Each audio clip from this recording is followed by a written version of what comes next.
Welcome into Halftime Huddle. All right, fans, are you ready? For Chiefs Kingdom and the millions watching around the world, are you ready? This show is presented by Starcade Media, where we break down all the action from the first half of the Chiefs game. And now, introducing your hosts, Chase, Riley, and Jaymes Howell.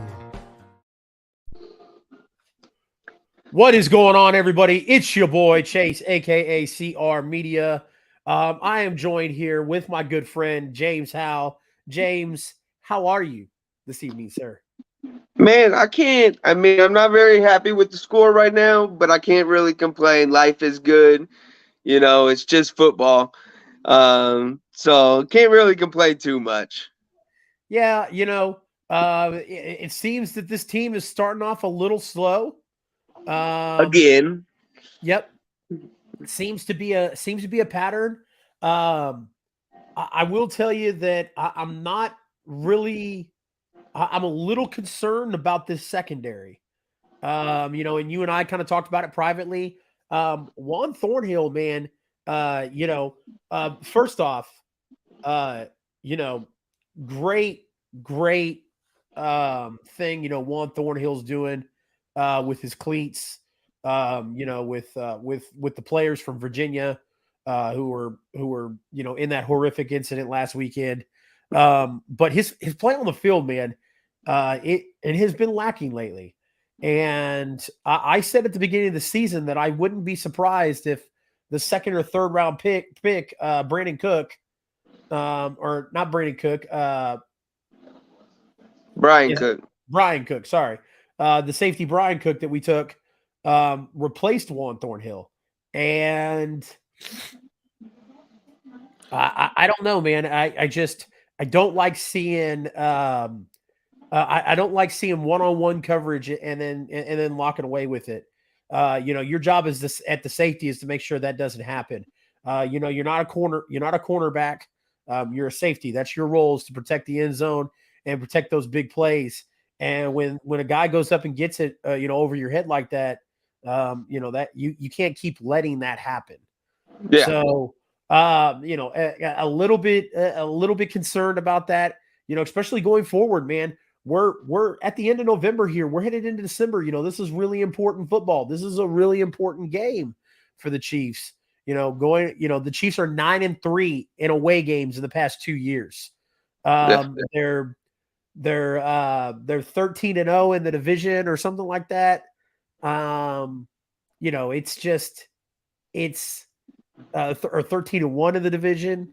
Like I said, the Chiefs are used to playing dominating football, and for the Chiefs to make a good run in January into February, the Chiefs need to win games like this, because if they can't beat a beat up Chargers team, how are they going to compare against, facing Buffalo in January again, or facing Miami if it came to it?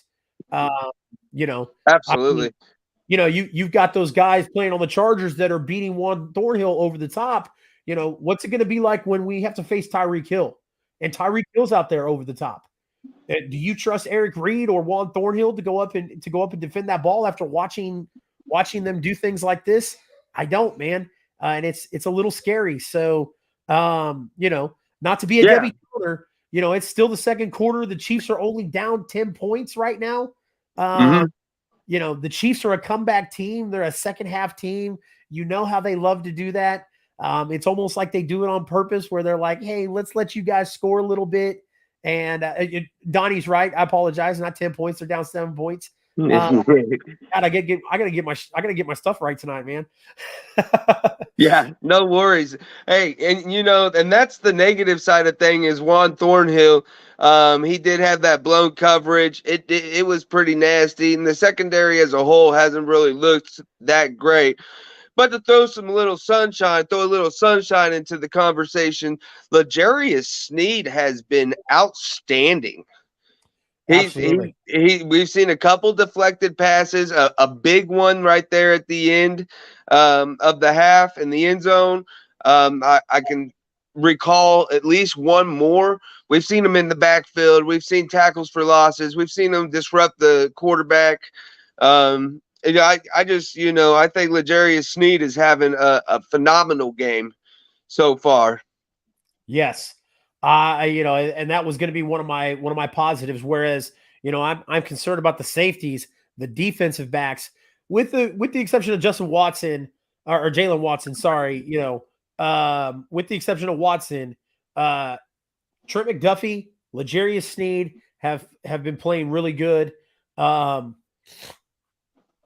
Those front seven, man, those front seven are extremely talented.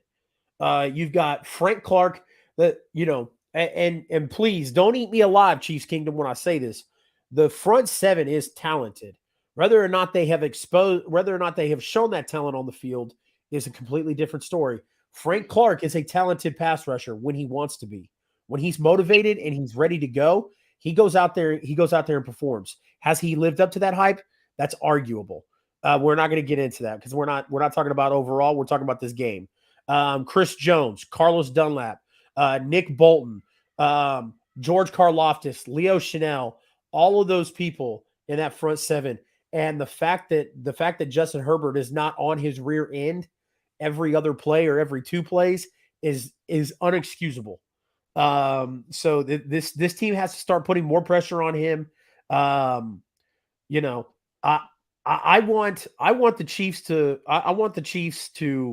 win, and I want them to win big. I know this is the divisional game, and that's how these divisional games go.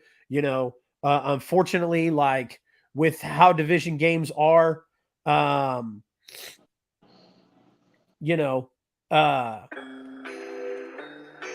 man, what is that?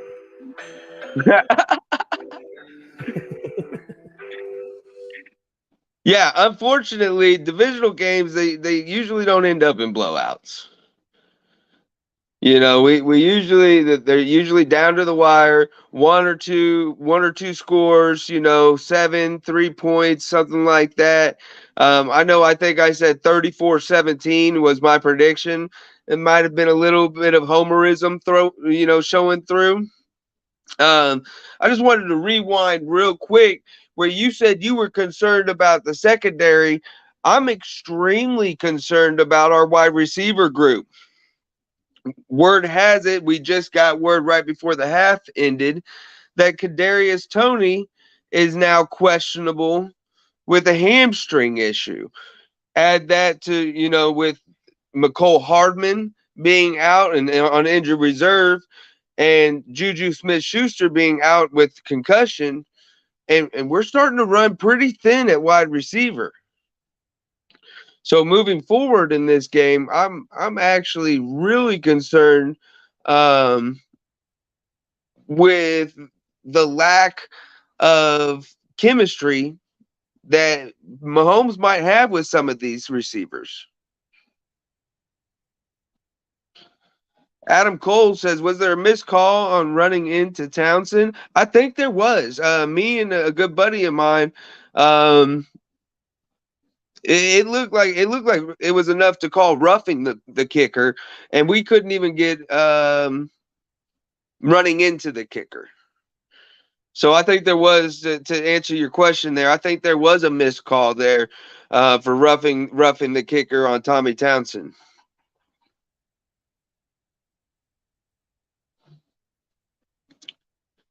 Chase, you there, buddy?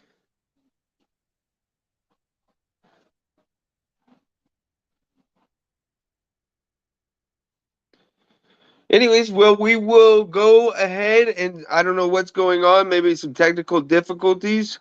But I'll go ahead and we'll look forward to the second half and start with keys to victory. Chase, let me just go ahead and jump on in whenever you get back.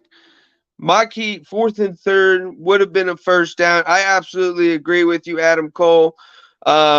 Even the running into the kicker penalty would have been a first down, but unfortunately, there is a certain level of human error when it comes to football and the referees, and we can only deal with the cards we're dealt.